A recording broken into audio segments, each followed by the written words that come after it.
বৃহত্তর নোয়াখালী সোসাইটি বাহরাইনে 2024-2026 মেয়াদে নবগঠিত ৭১ সদস্য বিশিষ্ট কার্যকরী কমিটির প্রথম সাধারণ সভা এবং সংগঠনের সাবেক সহসভাপতি আব্দুর রবের স্বদেশ প্রত্যাবর্তন উপলক্ষে বিদায়ী সংবর্ধনা অনুষ্ঠিত হয়েছে।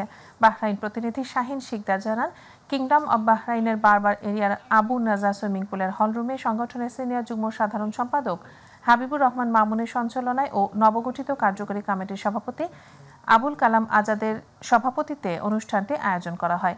সভায় সংগঠনের ত্রৈমাসিক কার্যক্রম ঘোষণা করে দায়িত্বপ্রাপ্ত সম্পাদকগণকে দিক নির্দেশনা দেন সংগঠনের সাধারণ সম্পাদক শাহিন হোসেন, সিনিয়র সহসভাপতি মাজহারুল ইসলাম বাবু, সাংগঠনিক সম্পাদক আবু তালেব ও অর্থ সম্পাদক সাজ্জাদ এইচ ভূঁইয়া।